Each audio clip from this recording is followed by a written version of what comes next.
Hey everybody, hope you're having just a great day. I know that we are all probably thinking right now about getting refreshed over spring break and then getting ready for the best Easter we've ever had, right?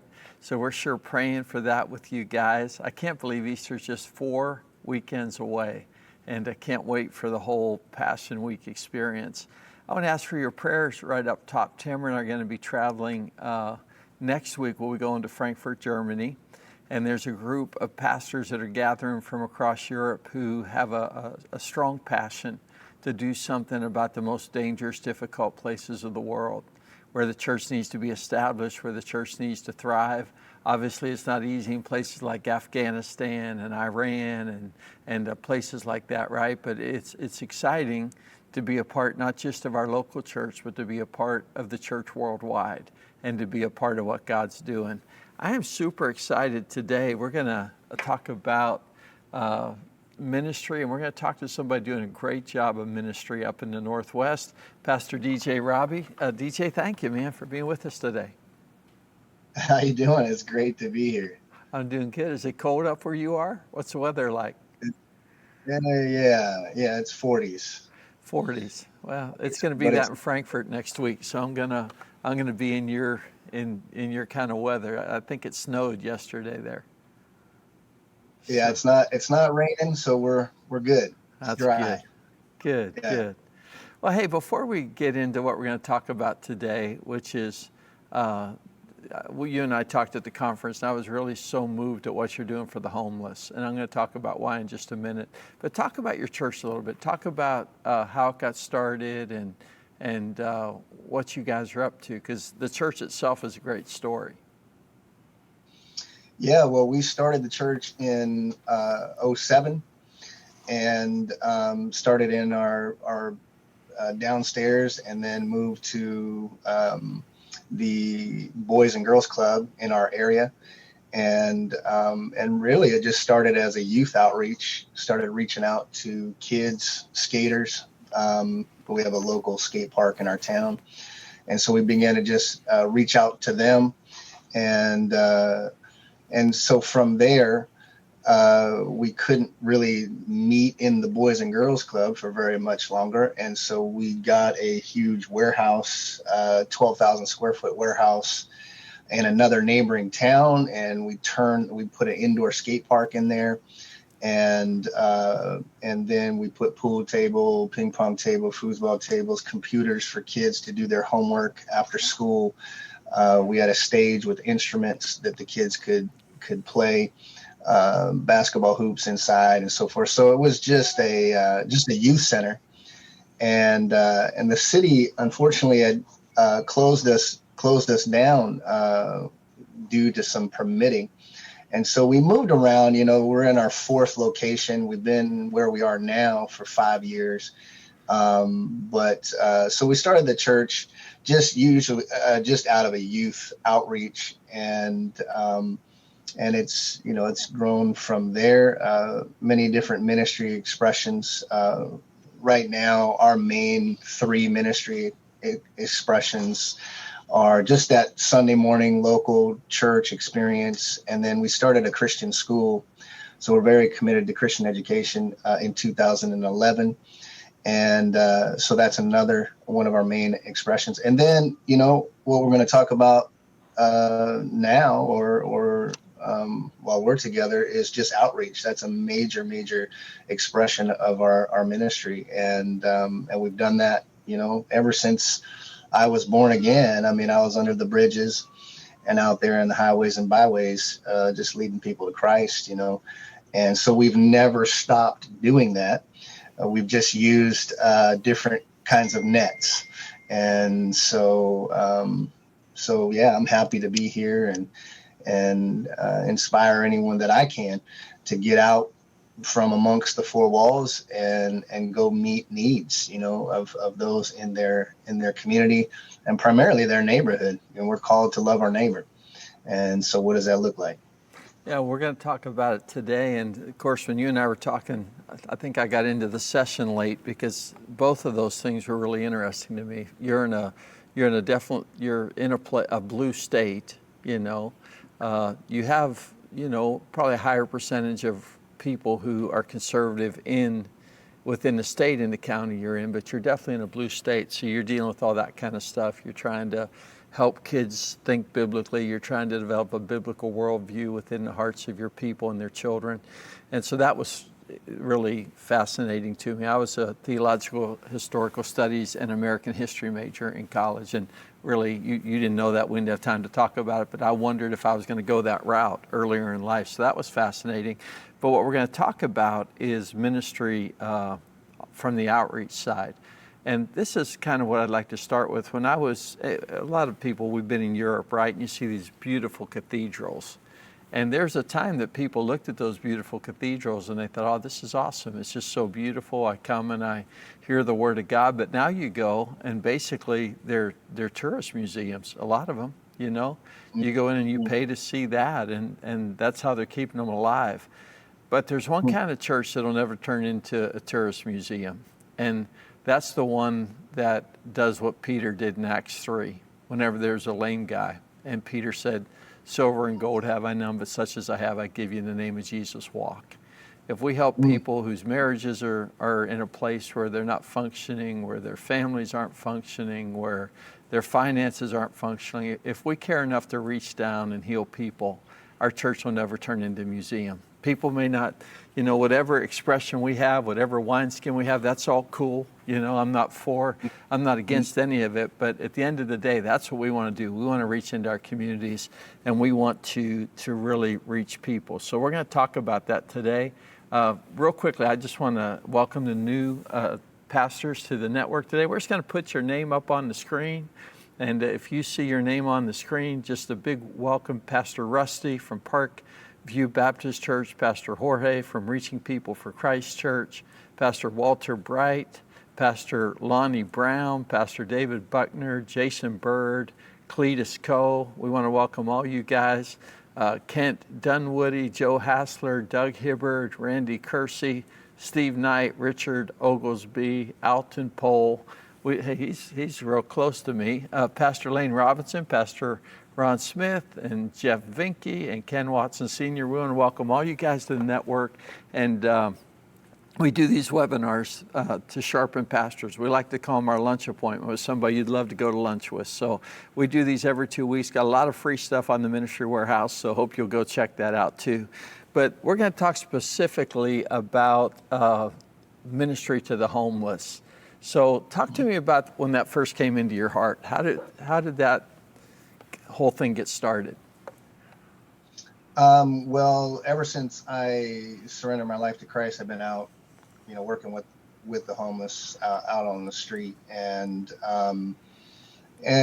so as you do that, you learn some things along the way. You learn what not to do, what to do, what works, what doesn't work.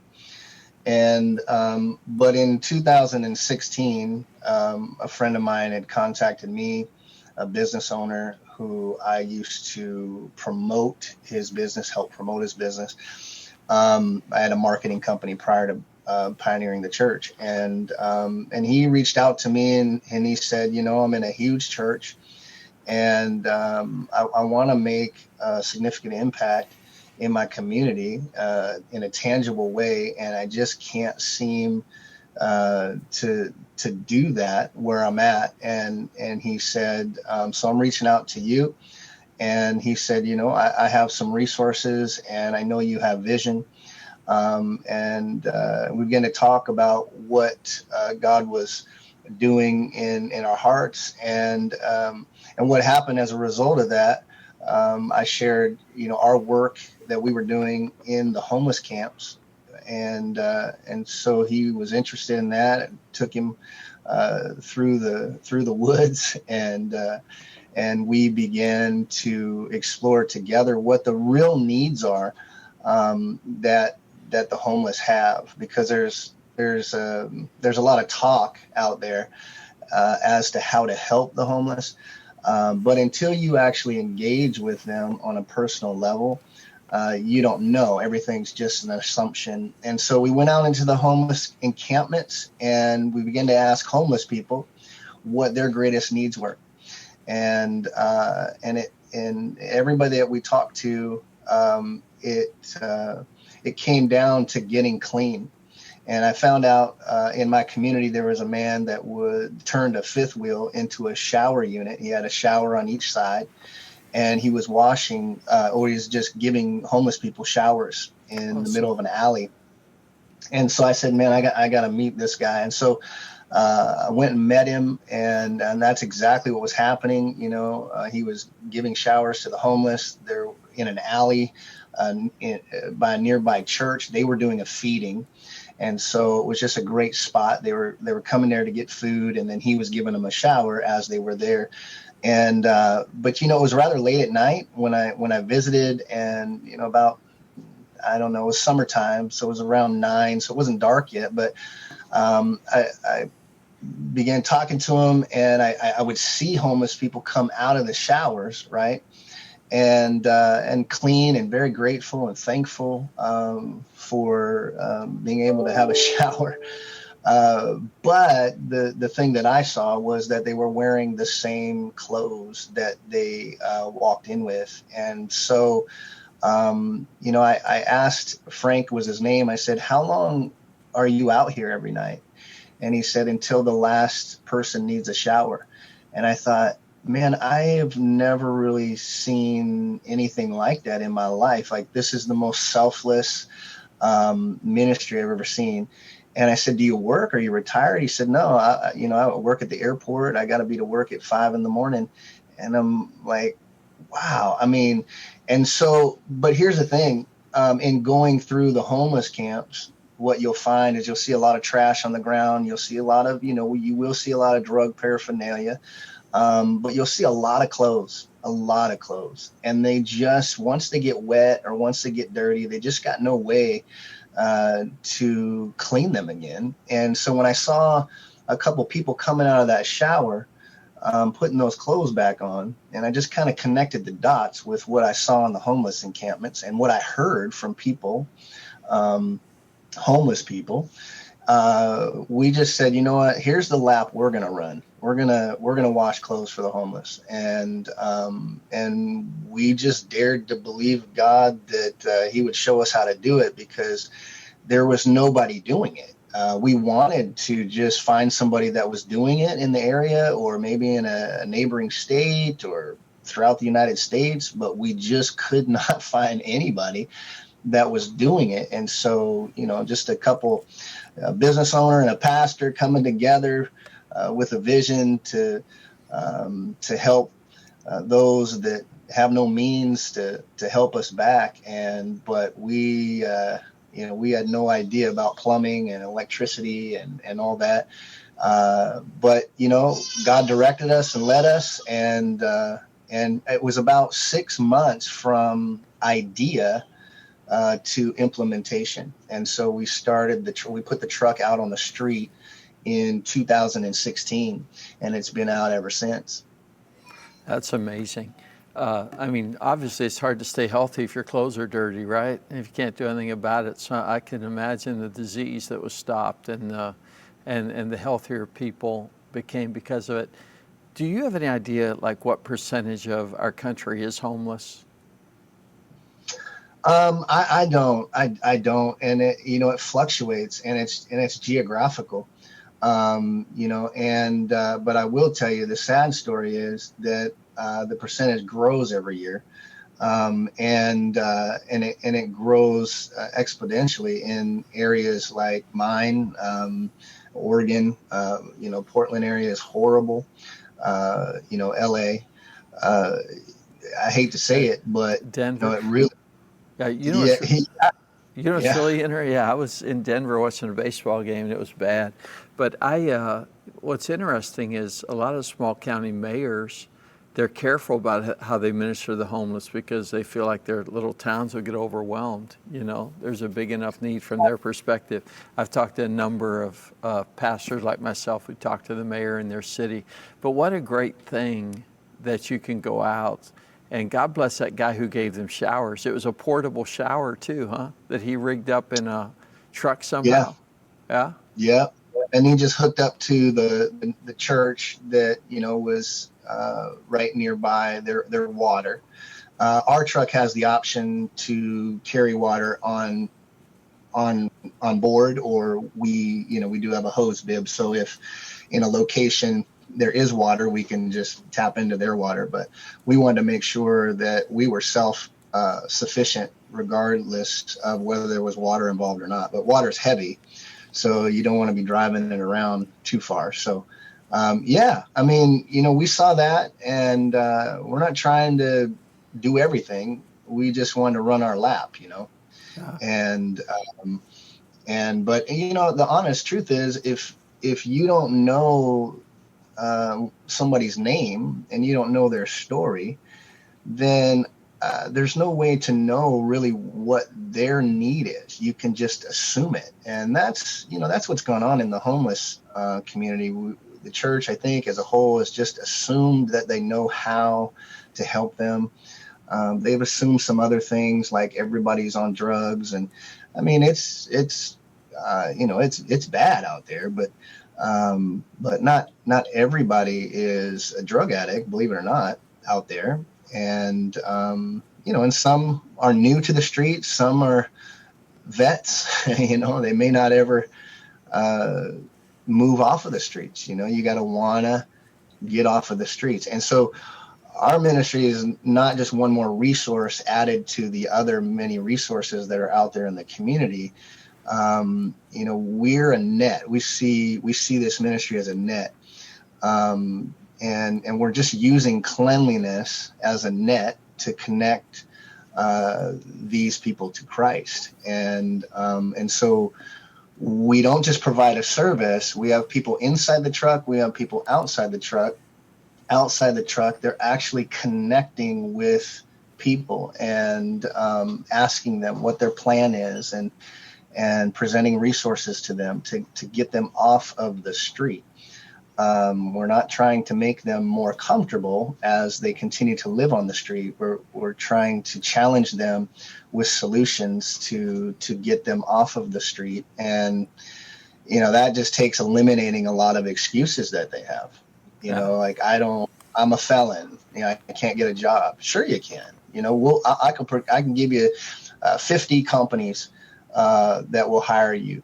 And so what's your next excuse? Well, I don't have any ID because my backpack got stolen. Okay, cool. Well, we'll drive you down to social services. We'll get you.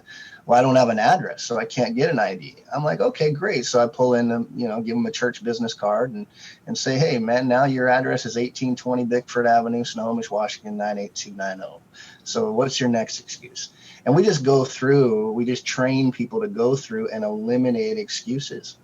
And so we've had some miraculous stories, people getting born again, people getting housing and jobs, and just, delivered from drug addiction, just amazing stories. So, isn't that awesome? Well, you went down the track I was going to try to take you down, and that is, I know that you're a pastor, so you care about people's physical needs, but you obviously care about their hearts and you care about their souls. And so cleaning their clothes is really like the first step into a lot of deeper ministry that happens. Would you just share one of the stories with me? Just tell me just one story that I'd love to hear. Because again, it's like a bunch of pastors having lunch, and I think everybody's probably out here saying, tell me a story. Yeah, gosh, there's so many, but we've one gentleman we had was battling meth bad, and he would always be sitting in the alley, and no shoes, and just barely any clothes, and sores all over him, and he would just sit in the alley, and we'd see him week after week. We tried to engage. There's very little conversation that he would want to engage in. And but finally, we started to reach out to him at his point of need. You didn't really need to ask him if he needed shoes or if he needed sweats or if he needed something warm to wear. So we just began to reach out and meet that need, and not really expect anything in return. But shortly after that, he began to open up and chat, and long story short, he was battling a massive addiction, and one of our leaders began to continue to reach out to him. Didn't happen overnight, but just consistently reach out to him and clothe him, and soon after that was able to just take him to church and to give him rides, because everything, they just had nothing.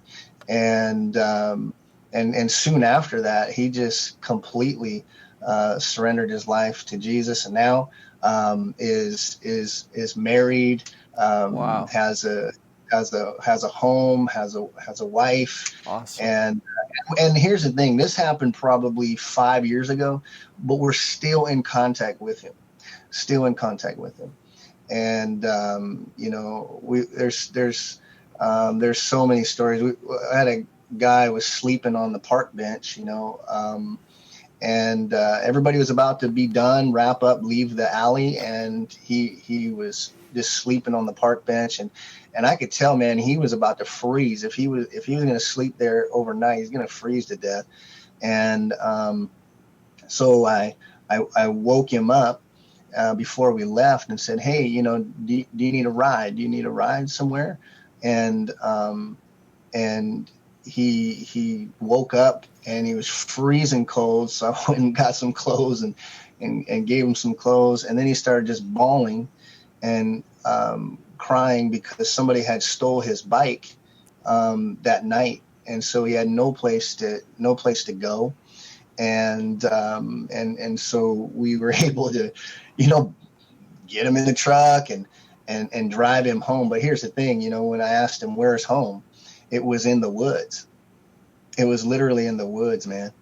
I dropped this guy off on the side of the road so he could go into his house, not really a house, in the woods. But again, he would just continue to come, and so he was a mechanic. We found out, what he did. He was a tradesman. There's a lot of tradesmen on the streets. And so we were able to, get him work and continue to engage with him.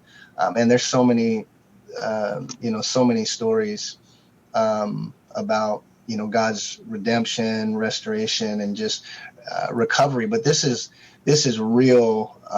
That's hands-on. Real. Yeah, and it's not shallow. I mean, it's not like you're taking taquitos out and you're giving them something to eat for a day. I mean, you guys, it's going deeper. So I want you to take me as a guy who says, I think I might like to do this. All right, and I want you to take me from step one. So you clean their clothes out where they live, right? You take a vehicle out and you actually clean their clothes out there. Yeah, we have a 16-foot box truck that we have turned into a mobile laundry unit. So we have two washers, 2 dryers, and then we have different clothing. We'll have, socks. Obviously, we always have socks, underwear, and stuff like that we can, those necessities that we can give out to them. But yeah, we partner with either parachurch organizations or churches that are already have some sort of traffic, whether it be from a feeding or something. Yeah, we have Christ Kitchen here in town. The Methodist Church does a great job of feeding the poor in our town. So you would partner with somebody like that, and then you basically took a truck and converted. Do you have a website where people could look at any of this? Yeah, it's about to be overhauled, but yeah, it's washedmobile.com. And then there's a video out there that tells a story. It gives some statistics of homelessness, and there's some information on there. Yeah, that'd be good. So then I'm assuming you probably never met anybody who didn't want you to wash their clothes. Most of the time they want you to wash their clothes, right? For the most part. Well, Or do you get some no's for that? Yeah, well, I get excuses. Like, so for instance, we started in summer. We figured, summer would be a great time to start the ministry, to launch the ministry. And so people don't wear a lot of clothes in the summer here. It does get hot, believe it or not. It doesn't rain every day. And so people that all they have is the clothes that they're wearing, and you come by and you say, hey, man, would you like to wash your clothes? Well, their first response is, "This is all I have. Like, what am I going to do? Just, get buck naked right here in the alley?" And so we said, like I said, it's a learning process, right? So that was a good question, right? So I went and ordered some pods, um, some pods. It's like a pop up, like a tent, Yeah, yeah. and and so I bought these pods to eliminate that excuse. Number one, we started carrying sweats and t-shirts or shorts and flip-flops and whatever on the truck so that we could give them something to wear while we're washing their clothes. But it's not always that they can go in and into a bathroom and get changed. So we went and bought these pods so they could go in and change out of the clothes, and so that we actually could wash their clothes and they could, have something to wear in the meantime. So yeah, I mean, we do get some excuses, but that's rare, because we've learned to eliminate the excuse. But yeah, pretty much everybody else, you know, um, they definitely want their clothes washed, Yeah. because Well, they don't have any other way yeah, to do it. yeah, well, you shared kind of a little track you guys run on that is four things: cleanliness, conversation, connection, Christ. So you Hmm. kind of you start with cleanliness, you go to conversation, try to make a connection with them, and ultimately have stories like the guy who's married and has a house and has Hmm. a job and things are good. So how hard is it to get people from cleanliness to conversation? How well if it's Oh, rare for somebody to turn you down for cleaning their clothes, how common is it for them to turn you down once you start talking to them? yeah, no, I mean, from cleanliness to identifying the need to conversation, it's pretty easy, because I'll tell you what, the first time that truck ever hit the alley and it caught the eyes of homeless people, they thought it was a joke, man. I mean, homeless people would look at this truck, because it's a big 16-foot truck. It's got it's wrapped, like, right, Yeah, and so big bright green, and it says, laundry for the homeless, and uh, they would look at that and just go, "Is this for real?" And we would joke around with some of them and just say, "No, no, we just spent 5 grand to wrap a big box truck that says laundry for the homeless, but that's not really what it is." And yeah, of course it's real. And when they realized that we understood what their need was, like, we didn't have to ask them, "What's your need?" We already know. We've already done the research. We've already done the social experiments. So when we showed up there, these guys were like, they get us. They get us. And so that really earns you the opportunity to have that conversation. And so from that, from cleanliness to identifying the need that they need to clean their clothes to conversation, that's easy. The hard part is from conversation to connection, because that's where you find out if they really want help or not. Okay, whether you're really going to reach them or not, how receptive or not they are to the gospel, and that's a little rougher. And so when we're training people, we're saying, "Hey, look at the parable of the sower." Okay, you have 25% that the word, it takes root and bears fruit. Okay, so don't come out here on the street thinking you're going to get 90, 80, 70, 60, or even 50% of the people that are homeless off the street, because you're going to be greatly disappointed. But what if we could get a quarter of them?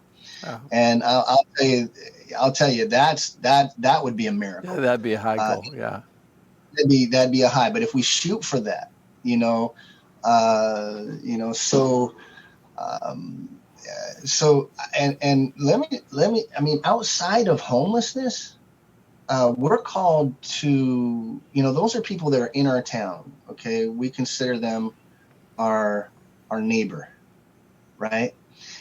Um, I I think you'll like this because in the short time I had the opportunity to talk with you, I perceived you're kind of a numbers guy, and and it's undeniable that we are to love our neighbor. Um, in fact, like in James 2:8, it's called the royal law. Um, and the neighbor are those who dwell near us, right? And it doesn't say those that have houses or those that don't. It's just, there's people dwelling in the woods on my way to my house.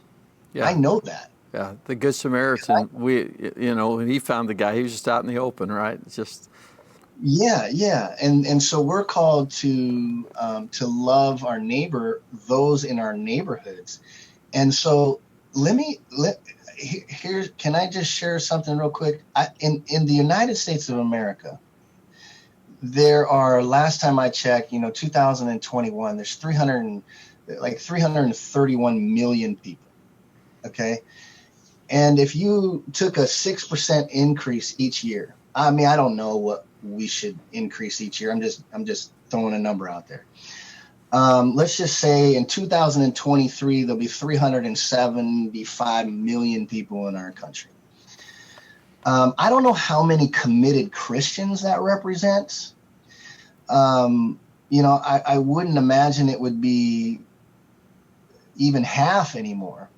But let's take that parable of the sower, and if 25% out of Matthew 13, let's just even go lower than that, conservatively, 20%. So 20% of 375 million people, 75 million people. Maybe, just maybe, we have 75 million committed Christians in the United States of America. If those 75 million people would just reach a handful of people, like their neighbors, 5 neighbors, just a handful. 75 million times 5 is that 375 million number. So when we're reaching out to volunteers and they think, man, this is just an insurmountable task of reaching our community with needs, or reaching our community for Christ. I don't. If you look in the Bible, people were reached for Christ from household to household. I really believe, when I read the Bible, I don't know, the Great Commission is to be accomplished one neighbor at a time. And regardless how simple it is, man, if we each just, those that are committed, those of us that are committed Christians, if we just reach a handful of people this year. yeah. Well, you're kind of into something that's kind of a real passion area for me. I can give you some numbers. We're not going to grow that fast every Yeah, year, 6%, because Caucasians aren't having babies to replace the birth rate. So yeah, that's yeah, kind yeah. of slowing it down in the United States. But I can tell you that you aren't too far off in terms of people that would consider themselves Great Commission Christians, evangelical believers. You're not that far off. But I think one of the things that God might be doing right now is that most of my lifetime, what's been celebrated the most has been innovation of big churches and big cities. So they're innovative, they're creative, whether it's their programming, their lighting, their campus, it's an innovative place. And people have celebrated that. It's kind of why I led off with those cathedrals in Europe, Mm, because mm, there's a time those were filled with people who embraced biblical values and a biblical worldview. World War right. II changed that pretty quick, in Europe. But in America right now, what I think is going to happen and this would win the heart of our neighbor, is I think as opposed to being known for innovation, they're going to be churches known for transformation. And when they see how deeply we care and how committed we are to seeing lives transformed, I think the next generation's heart will open. Yeah, we're still going to have to explain to them that this is what secularism thinks, this is what progressivism thinks. I know they tell you in school sometimes, did a snake really talk and then crawl on its belly? Do you really believe that? I know you guys are going through that, so let's have honest talks about that. But what gets everybody's attention is when somebody who was lame for 40 or 50 years is walking and their life is different. Well, the story you told about that, man, that gets everybody's attention. So I feel like we're at a point right now. I wasn't raised in the evangelical world. I was a traditional church kid who got interested in Bible study and Jesus at 17 years old. And my journey just has taken me where it is today. But I have a lot of hope that if we'll turn our hearts towards the hurting, and if we'll be what our neighbors and the next generation need us to be, that God can do a lot in the next 10 years. If we don't, I actually have a lot of concern because, you know, I think I told it in the conference talking to one of our real high-level military leaders in the country, and just what a lack of character does to the military, what it does to the family, what it does to everything. And if we can't reverse what that's doing in the heart of America, then we're probably in trouble. So it's time for us to walk down our streets and recognize that the war's begun. We're already in it, you know? Yeah, that's so true.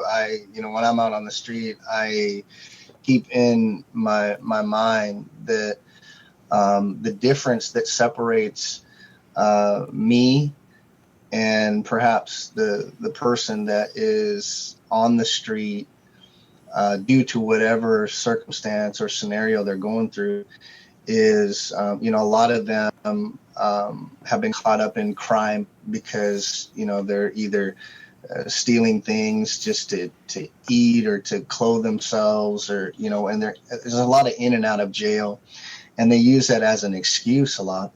And so I have to always remind myself, listen, the difference between me and them is perhaps God's mercy, because sure. I have been in jail twice, and the second time, it was different than the first time. And I read a book about the grace and mercy of God. I think it was a jail issued book. And I thought, man, I wonder if God's mercy could reach me, I see grace as something we get that we don't deserve, and mercy is something that we don't get that we do deserve.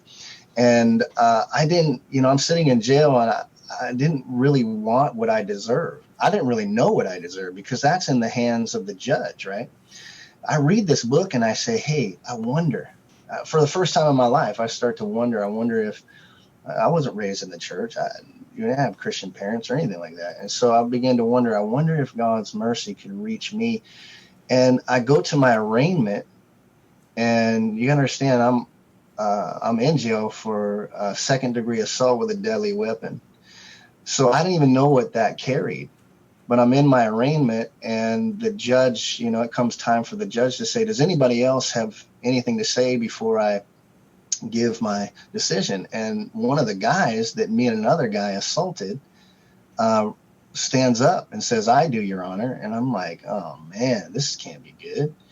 And he let the guy talk, and the guy literally said, Judge, I'm asking you to let him go. Oh. And so I got set free. I got let go.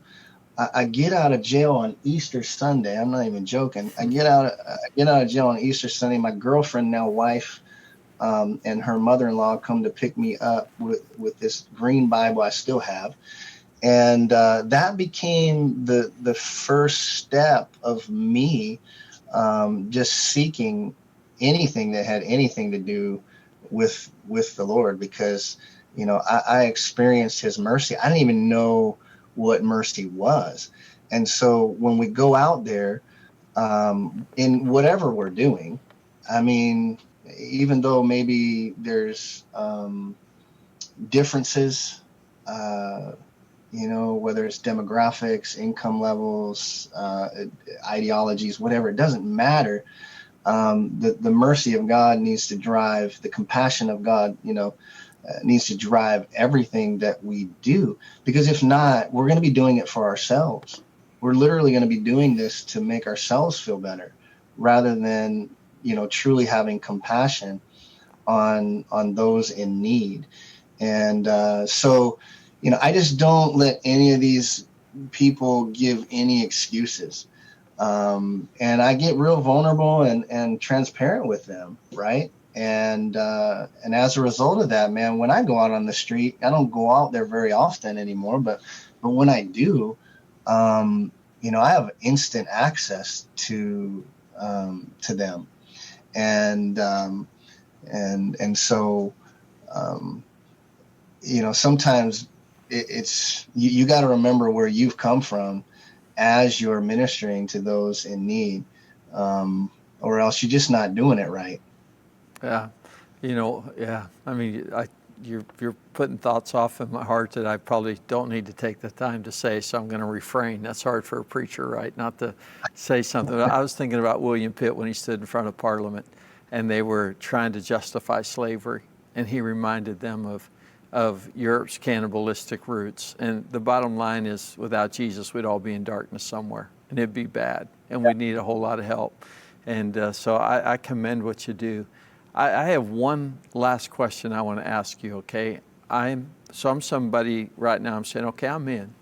I'm not sure what our felt need will be towards the homeless, whether it's going to be feeding them, whether it's going to be giving them showers, whether it's going to be doing their laundry, but I'm in. I want to meet some felt needs so that I can start having a conversation, I can connect with them better, and ultimately bring them to Christ and see God do some things in some of their lives that are pretty significant. What kind of team do I put together? Well, how would you build your first team if you were in my shoes? I would just, as simple as I could put it, I just take somebody, maybe one other person, and go put eyes on the situation, because geographically things are different, but it doesn't take too long to figure out where homeless are at. So whether it's a feeding that's going on in a local church, I mean, they're always needing help. So you can contact whoever is coordinating that and just say, hey, could me and a friend come and serve and just put eyes on the situation, or simply just go walk the areas that the homeless are. And everybody's comfort level is different. So depending on who you're with, you really need to figure out what their comfort level is, to establish what their entry level point of engagement is. I'm not going to take somebody who's freshly delivered off of meth, out on the street with me, quite yet. I mean, we have some of the worst areas. The Northwest is horrible, and so they can easily slip back into that. And I say that because that is something that people naturally want to do when they're set free. They want to go right back out there immediately sometimes and think that they can just go and help others, lead them away. And a lot of times they get sucked back in there if they don't have proper discipleship and leadership with them. So it depends on who it is, but I would say start small. Don't try to impact every homeless person in your community. Just start with one. Just start with one, and it always starts with a name and a conversation, because they're very smart.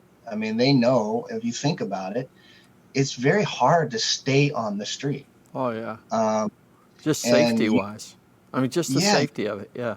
yeah, you've got to, I mean, your life is one of, like you said, innovation. Like the church is so innovative. Well, man, they're very innovative to figure out ways to stay on the street, stay alive, get food and clothing and so forth. Um, and a lot of it is done through manipulation. So they know how to read the room, man. They know how to read people. So if you're not real, they're gonna know that.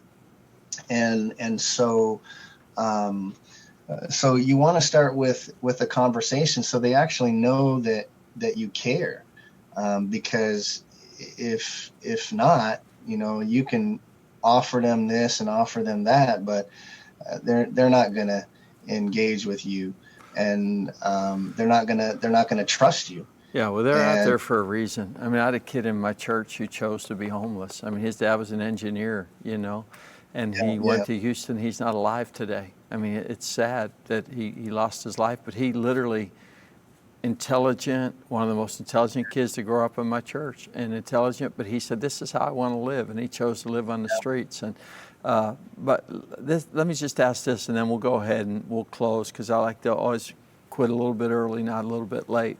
But so you talked about, like, I know 50 companies you could work for earlier. You were talking about somebody who had excuses, and you said, oh, yeah, you have a felony? I know 50 companies that'll hire felons. So would you encourage somebody like myself, get people who are relationally good with the homeless, because people who are relationally good will have a better chance of getting them to go from conversation to connection to Christ? And then do you work with like social agencies? How do you know there's 50 people? How do you know, do they work with you? Yeah, we can, but here's the challenge: is a lot of the social services, okay, the government agencies. What you've got to understand is they see the church as one more social service. That's how they see the church. Okay, so when they get all their money and their funding and all that, and then they run out, um, they'll tell somebody, hey, look for a local church in your area that has a feeding or clothing or this or that. So we're careful not to not to take any resources from government agencies or anything like that, because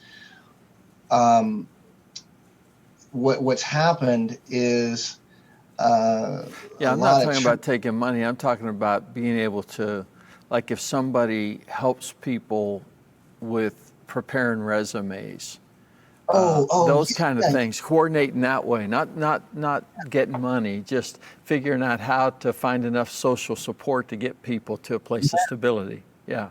we have kind of our go-to. Yeah. So Uh, you've had to work on that, I would think. Yeah. yeah. You got to build your network, and your network is built based on the level of commitment that you're willing to have with this connecting to Christ, right? So it's really hard for somebody to hear the gospel message when they're hungry or when they're cold, right?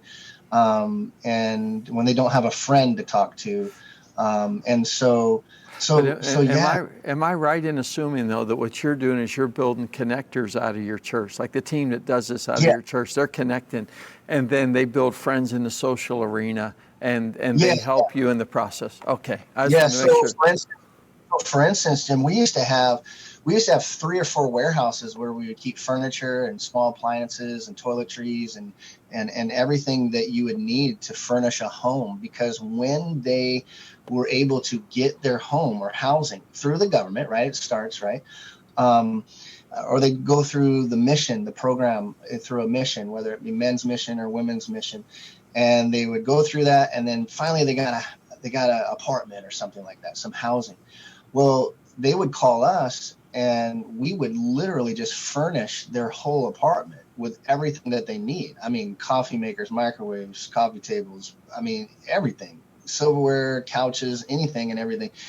And it became so crazy that it was great. It was great. But but we thought, is there a better way to do this rather than, going, picking up all this clothing, housing it, storing it, and letting people come. And so we partnered with a secondhand store in our community where they give us vouchers. They'll give us vouchers now, and we can give the homeless them, and they can go pick out whatever they want. That's awesome. And then what we do is we'll provide the ride, because they typically don't have a truck, or we have box trucks and all that. So we can help them move it all in. But yeah. I mean, all that stuff we've we're on our 7th year. So yeah, we've built our network to where we can help people, get jobs, get housing. We've helped people, paid for their certification. Their certification is lapsed in whatever, and we'll go help them pay for that. And you can just do the service and then be done, or your commitment can be, you can do the service and you can commit to serve them all the way through the process. And so that's what I get excited about trying to build something where we serve them through the process. So I know, like you said, the percentage that do that, thank God you can wash their clothes and you can love them. And only God knows how many say yes to Jesus at some point in their life because you're out there doing that. And that's priceless right there. So, well, hey, is there anything, let's give the website one more time guys can go to. One more time if they're interested in learning more about how to do it. So it's Washed Mobile, so it's ED, so WA. Okay, so add an ED to what's on the screen, washedmobile.com. Is there anything you want to say in closing to the pastors before we go?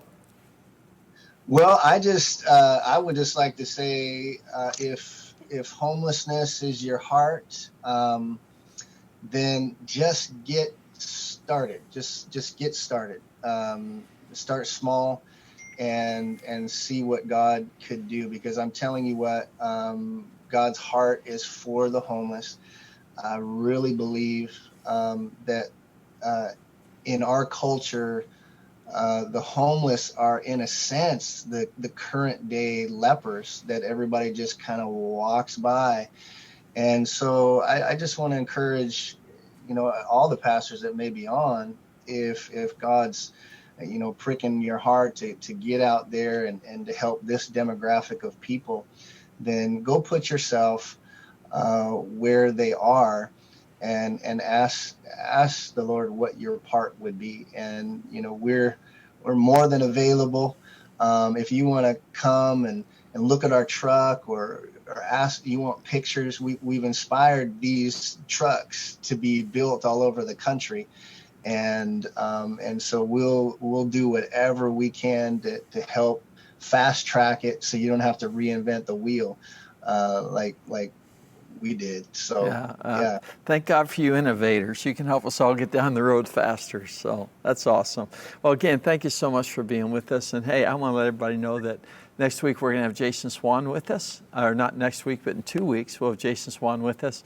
And Jason has done just an incredible job. He took over a church in Garden City, Kansas, and it was one where there were some challenges in the leadership, and they were looking for a pastor.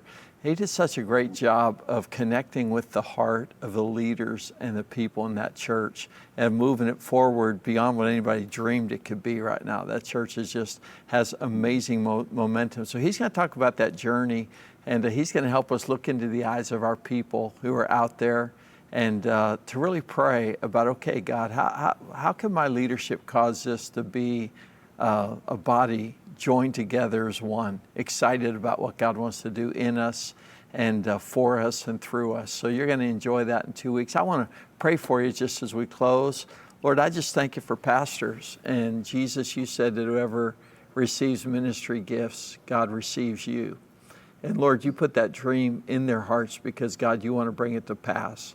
And God, I thank you for so many pastors in the network who care about pastors, care about their families, care about their callings.